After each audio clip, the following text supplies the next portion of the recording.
And welcome to Lunch with Carole. And every week I introduce you to people who make us feel good and proud about living in our area, in the Milwaukee area. They're doing great things, positive things, and they come from all walks of life. And I'm so happy to introduce you to Naisha Stone. And you might know her because you've worked in a lot of different places, Naisha. You're owner, entrepreneur, you've been a writer. I mean, you're a PR director.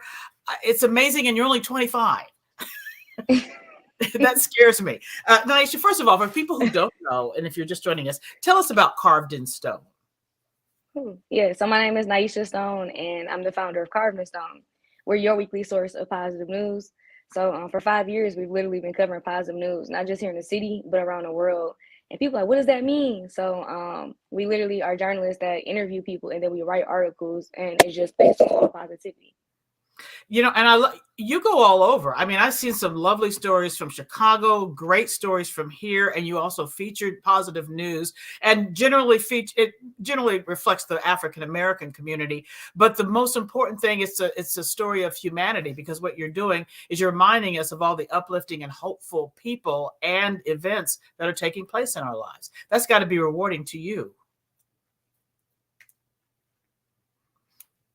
Okay, I think she might have frozen up, so that is not good. And this is what we call live. Oh, did you hear me, Naisha?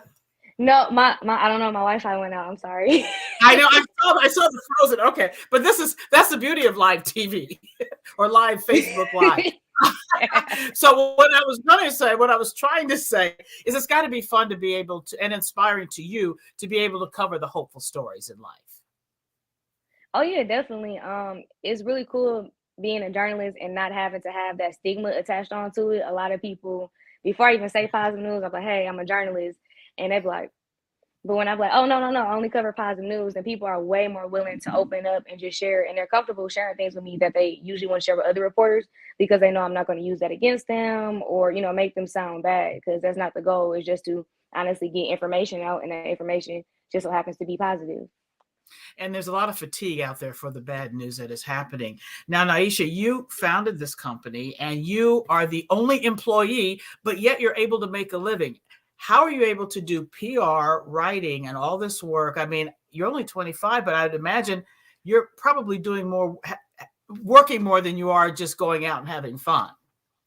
For sure. I actually just did a panel yesterday through Black Lens, and they asked me the question, like, why did you choose to be a boss? And I was like, I did not choose this life. I was forced into it. I didn't really get the support that I felt that I needed when it came to the media world. And so how I manage everything, I just got to remember that I don't want to work for anybody else, and that I was only able to just afford like living situations, stuff like that, because I made a way for it. So honestly, like you said, I don't go out a lot. I'm trying to a little bit more. My friend's actually taking me out to dinner today, because I don't ever go out. So she's taking me out to dinner and paying for it. So that's really cool. But it's been really hard trying to manage it. You got to get your mental together, and I'm like trying to work on that, because like you said, it's just me. So I'm trying to figure out, how much time do I spend on the PR? How much time do I spend on social media? I got to answer emails. So it's like just trying to prioritize things on a day-to-day basis. But it's very admirable for someone your age to decide to do something different, go out and take that leap and take that risk. I mean, I don't know if you realize that most of us older people, we are not that fearless. We kind of hold on to the old traditional way. So we look at people like you who are forging their own way, having their own business, and becoming young entrepreneurs. Do you have any advice for any young people who might want to do what you do or become their own boss, Naisha? I have advice for everybody. So I tell older people and young people, as long as you're still living, you can actually accomplish anything. If you have the thought to do it, that's all. You just have to start, be like Nike and just do it. So as long as you're still living, you have the idea. You just have to really sit down and go, okay, I want to start my own website. So really start Googling, how do I start a website? Or I want to start making donuts. Maybe go on Pinterest and start looking up recipes on how to make donuts. Like, there's a lot of resources and out there, and a lot of information out there. You just have to be willing to be like, I'm going to do it. I don't care if anybody is against me or if it's hard. You just have to have the mindset that I can do it. Yes, I agree. And don't be afraid of rejection or people saying no, because Yes, they will. because we all know that happens a lot. And you also, Naisha, I love.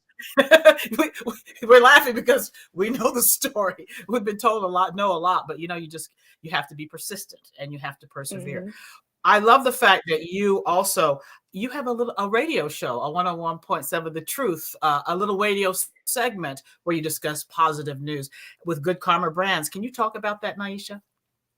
Yeah, so it started off because I won Project Pitchy, and that's when it's kind of like the Wisconsin Shark Tank. And so Right, right. I've seen it.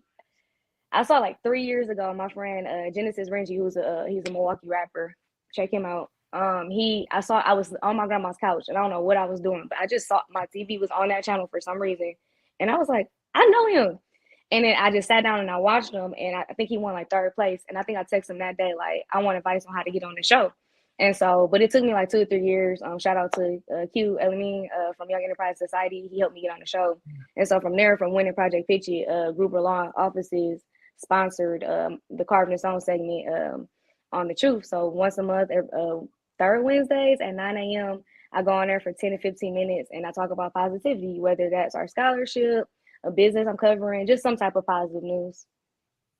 I think that's awesome. And I mean, I was interviewed by you when you were a student at UWM, and I was impressed with you then. So congratulations on that opportunity, because that's fantastic. That's the way you grow and evolve. So I'm very proud of you. And also, let's talk about the scholarship. That's very important, because I'm impressed that your company is giving a scholarship. Tell us how young people or people might be able to enter. Yeah, so we actually have two scholarship funds. The one I want to talk about is our new one. So yesterday, it's the second year. So yesterday, we released the applications to our first travel writing scholarship, and it's named after Martin Hintz, who used to be the editor of the Sentinel, and he started his own paper and stuff. But he was an older journalist that he saw me when I was still in college, and he loved what I was doing. He just always supported me. So his son Steve came up to me and asked if I wanted to start a scholarship in his name. And because Martin loved traveling, we decided to do a travel writing scholarship. So applications are open until the 28th, so the end of this month. And you just have to submit an 800-word essay about your favorite traveling experience and why.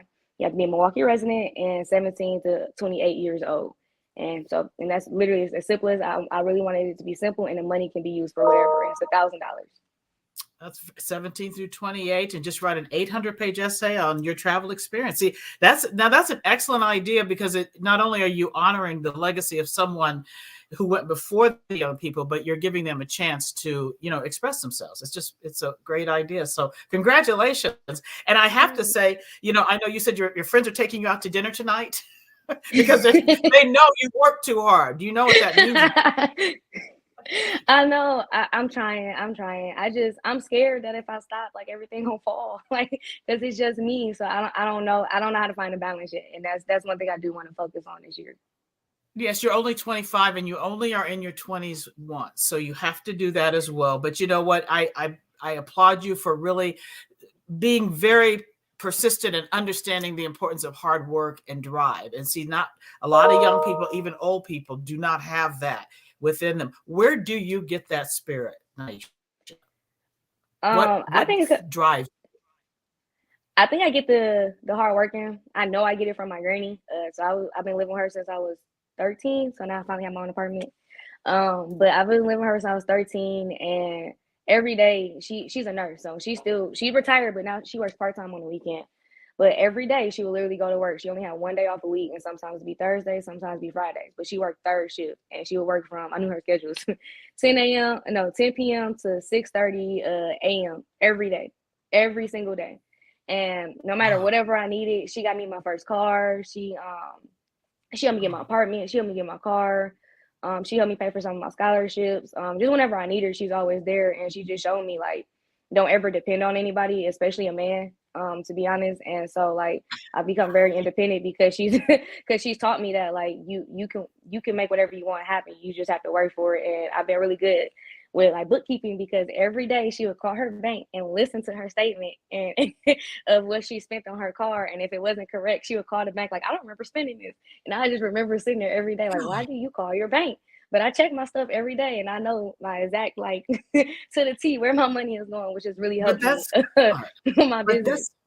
I love that because so many people just and all ages don't understand the importance of finances and keeping track of your money and saving and not squandering it on silly things. But well, your grandmother has done an excellent job, and you know I'm sure she looks at you and she just beams with pride because you are a definite role model. And also on what you're doing this month, and I love the segments that you're doing. You're featuring positive stories about various African Americans that people may not have heard about. You know, we've all heard about the famous ones, and you've got Hmm. some great ones on there. Yeah, I'm actually when we get off the call, I have to make the template for today. So I noticed, like you said, a lot of people we always go all the way back in history, like who invented the street light, who invented the ice cream scooper, both black people. But Yes, like, what about the people that are doing stuff now? So this series, the whole month, we're gonna release Black Facts from 2010 to present day to give people like their flowers now, because I don't want to wait till people die to be like, hey, we appreciate you, thank you. And I feel that's like that's what we do a lot. So I just kind of wanted to switch it up a little bit.